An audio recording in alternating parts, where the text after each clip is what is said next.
Hello, magandang umaga po mga kaagapay. Ayon po sa pagbubulay ng salita ng Diyos, matatagpuan po sa Pahayag 14 talata 1. Ganito po ang sinasabi: naroon ang kordero na nakatayo sa bundok ng Sayon, kasama ang 140,000 katao. Nakasulat sa kanilang noo ang pangalan ng kordero at ang pangalan ng kanyang ama. Tayo manalangin. Amang Diyos, kapangyarihan sa lahat, samahan po ng Banal na Espiritu sa iyong pagbubulay ng salita, sa pangalan ni Jesus. Amen. Pamagat, tatak.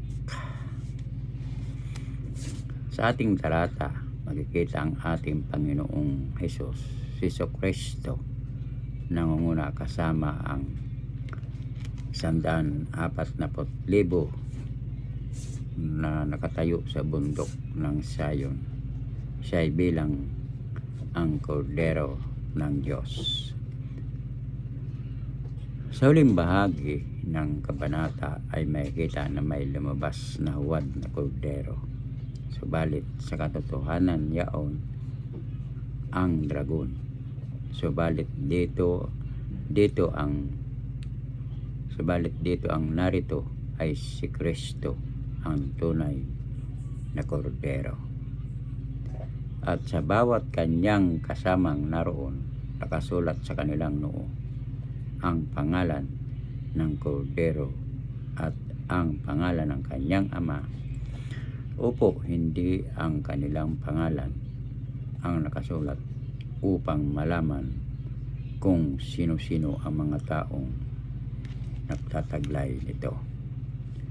Subalit kung kanino sila, sinasabi pa rin sa atin na hindi maalis ang tatak na ito. Permanente na. Ilalagay ang pangalang ito upang ipagkita sa tinipon ng Diyos ang lahat ng mga nananalig sa Kanya. Nadarama mo ba ang malaking pagpapasalamat dahil sa pagmamahal at pagmamalasakit na ginawa ni Jesus para sa iyo? Ikinararangal mo ba na ikaw ay sa Kanya? At binibigyan mo ba siya ng karangalan sa pagpapatunay mo sa sinuman na ikaw ay sa Kanya? Nakikita ba ang iyong tatak hindi sa noo, kundi sa iyong buhay?